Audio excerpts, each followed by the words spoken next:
I'd say a large number of Republicans and even Tea Party members support some form of immigration reform. And you can look at all the polls and look at all the numbers that are out there. If we try to boil this all down to immigration reform, then we're going to miss the bigger story. This is a guy who was out of touch with his district. Yeah, and he, as it was pointed out earlier on the show, Eric Cantor was still to the right of many in his own party on immigration reform, certainly somebody like Marco Rubio.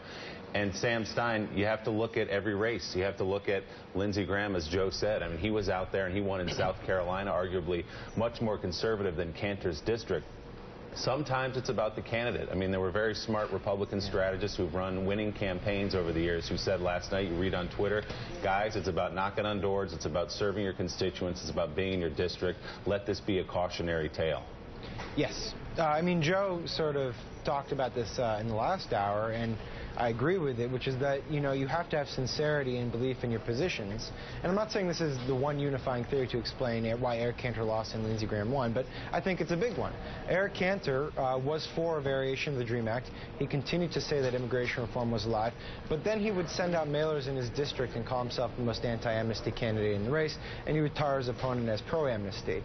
And I think that just rang untrue and insincere to a lot of the voters there, and that was a big problem for him. All right.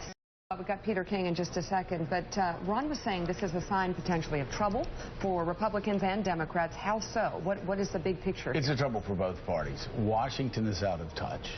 Well, Washington has never been more out of touch with the rest of America than they are now. Yes. That's the Republican Party. That's the Democratic Party. People look at Washington. You can look at the numbers. It's in the polls. And Joy, I think we're going to see a lot of surprises this fall, not only among Republicans, but also among Democrats as well. I think there are going to be more incumbents that have been in Washington for too long that are going to have to face some music. They haven't gotten anything done. Well, I mean, if you've worked in campaigns and if you run campaigns, and then you know that the most dangerous thing in the world is a low turnout election because they're wild cards. You can't really poll it because voting is a self-selected sample. It isn't the same sample as a sample you take when you do a poll. The bottom line is who is willing to motivate themselves in the early summer when they've got better things to do and kids to feed and meals to cook to go and get in line and vote for you. And I think for Eric Cantor, what he did is he took all of the money that he raised, tons and tons of money, and put it on television. Well, television is not get out the vote. I mean, everybody, when I worked in a campaign, I was in communications. Everybody wanted to be in communications. But you know what wins campaigns? Field. Field wins campaigns. Right, exactly. And the other guy had the field. He had the ground. That's what wins campaigns. If you run, you're exactly right. If you're running a presidential campaign, you need those ads on TV. That's right. If you're running in a big state like California or Florida, you know what? 30-second ads, that's going to win it for you. But you're exactly right. In a race like this, congressional district, it is knocking on doors. Peter King, I don't know how you first got elected. Let's bring in the Republican congressman from New York, Peter King. Peter, I don't know how you got elected the first time. Nobody knew who I was. And I knocked on 10,000 doors. I planted a lot of yard signs. You can win the way this guy won last night in congressional races. It doesn't happen often, but you can. But what happened? First of all, Joe, anyone saw this coming. I know there's a lot of after-the-fact analysis. Yesterday, if you went around the House floor, people thought that if Eric got less than 65% of the vote, it would have been considered a defeat. It was just a question of how high his majority was going to be and whether or not Brat was going to get 25, 30, maybe 35% of the vote. Now, I've been listening to what you're saying about whether or not Eric had lost touch. I don't know. I'm not in that district. But I think there's more to it than that because, 2 years ago in the primary, he got 79% of the vote. And so I think it's a combination of maybe, once you're in leadership, almost by the nature of the job, you do get more removed from your district because you have national obligations to the party as a whole. And so you are traveling around, you are raising money. Yeah, but let me ask you this, though. I mean, would you ever be in Washington, D.C. holding a fundraiser meeting in a Starbucks on the day of your primary election? That's unfathomable to me. That's crazy. That's unfathomable. Yeah, and I'm not, again, big into the fundraising. You ask how I got elected. Maybe I'm from a little different breed than you, Joe, in that I do believe in on-the-ground politics. I come from a political organization in New York. And we have local clubs. You can't be any more on the ground than me, knocking on 10,000 doors. The party's all against me. I mean, Joe, why do you hate when loving would be so much easier? This is a guy, may I remind you, Willie, guys, that told the Washington Post that he didn't know where Scarborough came from, but he knew that he was barefooted coming out of a tent revival in the Redneck Riviera. And he's barefoot now, so you're right. You hurt me, Peter. You hurt me. Well, I'm glad I hurt you, but apart from all that, Joe, I was trying to agree with you in saying that there's different ways of getting it. You were on the ground going door to door. I came from a political organization where we were always on the ground. We had the local committeemen. We would hear people's grievances. I had been a town a county controller. I had a local law practice. So it was not big money. It was not Washington. And I ran against a guy who outspent me 4-1 and didn't understand the district. He was beating me by 10 points going into the last 2 weeks. And he stopped spending money. But I had troops on the ground. So I'm agreeing with you in a different way. You had your own people out there. I had a strong, I was part of a larger organization, and it was door to door. He just can't come out and agree with me. No. I agree with you, but I agree with you in a different way. So let me ask you a serious question, Peter.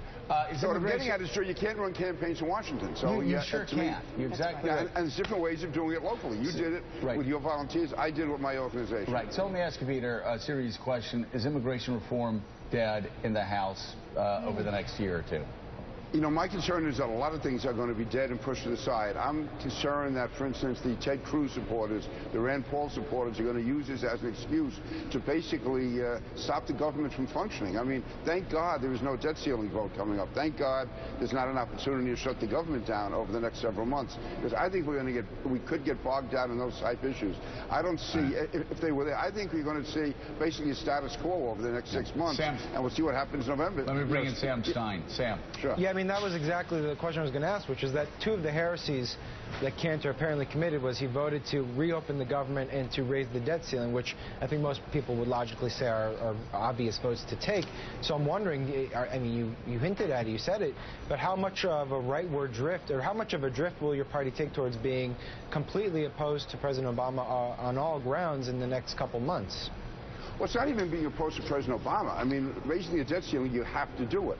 And you have to also keep the government open. What Ted Cruz did last year was suicidal. I hope that doesn't become party policy. So we can't allow Eric's defeat last night, allow the Ted Cruzes and the Rand Pauls to take the party, or their disciples to take over the party, because this is not conservatism. To me, shutting down the government is not being a conservative. And one last question. Do you expect Congressman Cantor to remain as majority leader through his tenure through November? I think that'll resolve itself. I don't want to be saying anything critical of Eric today, or even, because again, he was a friend. He's going to decide what he's going to have to do. I will say, though, that during the night, I was getting texts and emails from other people who said they want to run. Who? Asking for their support. Who? That was my question. Name names. Yeah, that's news. No, yeah. I'm just saying I got them. So already the campaigns are beginning. And you're going to see coming from different wings of the party. But I think when I see different wings, it's going to be different wings of the conservative movement. And I hope it's not the Ted Cruz types. Willie Geist. Well, that's exactly. I was going to ask you to elaborate on that. What do you mean by the Ted Cruz crowds? You said last night that if we go the Ted Cruz route, we'll be marginalized as a responsible governing party. How do you mean that? Okay, let's go back to last October. I think virtually all of us agree that the government shutdown by the Republicans was killing us. Thank God, politically, that Obamacare turned out to be such a failure in the rollout. Otherwise, the Republican Party, the overwhelming majority of the country, thought we were crazy. It was irresponsible. And yet we had so many Republicans following Ted Cruz doing that, thinking that was the way to go. And that alienated us from the country. It made them more popular in their districts. It made them stronger against their potential primary challenger, but it alienated the country, which makes it very difficult for us to win in 2016 and to be a national governing party. Wow. Okay, Congressman Peter King, thank you so much. Mika, thank you.